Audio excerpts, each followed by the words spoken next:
તમે કોઈને ભક્તિ કરતા રોક્યા કે તારે હમણાં ભક્તિ નથી કરવાની, હમણાં આ બધું તારે નહીં કરવાનું, હમણાં તું ભણવા પર ધ્યાન આપ, હમણાં તું ધંધા પર ધ્યાન આપ, હમણાં તું તારા પરિવાર પર ધ્યાન આપ વગેરે, તો કોણ ના પાડે છે? ભક્તિ કોઈ દિવસ એવું કહેતી જ નથી કે તમે સંસાર છોડો. ભક્તિ ફક્ત એક જ વસ્તુ કહે છે કે તમે પ્રભુના થઈને રહો, પ્રભુનો અણગમો ના પ્રાપ્ત કરશો, પ્રભુનું અપમાન ના કરશો, પ્રભુથી દૂર ના જશો. સૌથી મોટી તકલીફ ક્યાં છે કહું?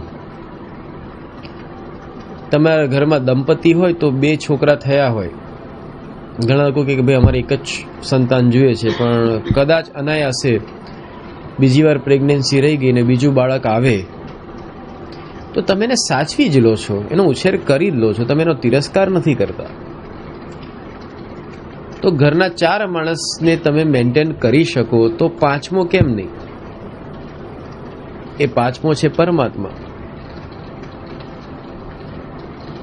તમે જેમ ઘરના લોકોને સમય આપો છો એમ થોડોક સમય પરમાત્માને આપો, ઘરના લોકોને વફાદાર રહો એમ થોડા પરમાત્માને વફાદાર રહો, ઘરમાં બધાનું સાંભળો છો તો થોડું પરમાત્માનું સાંભળો, ઘરમાં તમે જમો છો તો પરમાત્માને બી જમાડો, ઘરમાં તમે બધા ઉપચાર જે કરો છો થોડા પરમાત્મા માટે કરો. ક્યાં તકલીફ આવવાની? પણ એ ક્યારે થાય ખબર છે? પરમાત્મા સાથે પ્રેમ હોય તો.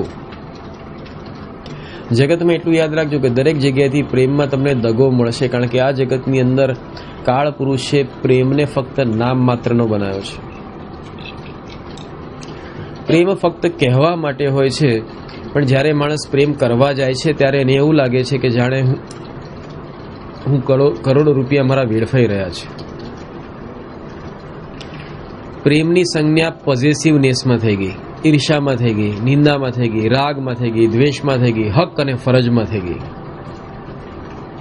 પ્રેમ ક્યારે હક અને ફરજમાં નથી નિભાવવામાં આવતો, પ્રેમ ક્યારે લિમિટમાં નથી થતો, પ્રેમમાં પોઝેસિવનેસ નથી હોતી, પ્રેમમાં ગણતરી નથી હોતી, પ્રેમમાં સંસારી વ્યવહાર નથી હોતા. દાખલા તરીકે જેને ભગવાનની ભક્તિ ગમતી હશે ને, અને જે ભગવાનનો ભક્ત હશે તો મંદિર પાસે જશે તો 3 વાર દિવસમાં નીકળો, 3 વાર કંઈક લાઈને 5 મિનિટ મોડું બતાવી આવો, એને ગમે. એવી જ રીતે તમને જો તમારો કોઈક અંગત મિત્ર હોય, એના ઘરમાંથી જતા હોય તો એમ થાય કે ભલે 3 વાર નીકળું છે, 3 વાર એના ઘરમાં પગ મૂકું. કેમ? આનંદ હોય. ભલે ને પછી એકવાર તમે એના ઘરેથી નીકળ્યા તો સેજ જમીને જાઓ, બીજી વાર ટીખળ કરવા જાઓ, ત્રીજી વાર ફરીથી એને પૂછવા જાઓ કેમ ભાઈ શું ચાલે છે. એમ પરમાત્મા સાથે જેને પ્રેમ છે એને દિવસમાં જેટલી વાર ભક્તિ કરવી હોય એટલી ઓછી પડે. પણ સંસારમાં તમે એવો વ્યવહાર ના કરી શકો. સંસારમાં શું થશે ખબર છે? કાંતિભાઈ ત્યાં લગ્ન છે તો ત્યારે 101 ચાંદલો કર્યો, પાછા એ જ દિવસે બીજો ચાંદલો કરવા જશો ખરા? નહીં જાઓ. આપણે 101 ચાંદલો કરી દીધો, પતી ગઈ આપણી વાત. બીજી વાર ચાંદલો ના કરાય. પણ મંદિરે ગયા હશો તો સવારે આરતી થઈ તો આરતીમાં તમે 5-10 રૂપિયા મૂકશો, બપોરે પાછા ગયા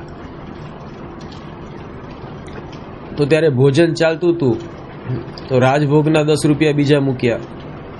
સાંજે ગયા, આરતી ચાલતી હતી, બહાર ગયો ને લાવ થોડા પેંડા ધરાવી દઉં. કેમ? આવું એટલા માટે થાય તમને પ્રેમ છે, અને પ્રેમ નથી ત્યાં વેઠ ઉતરે છે.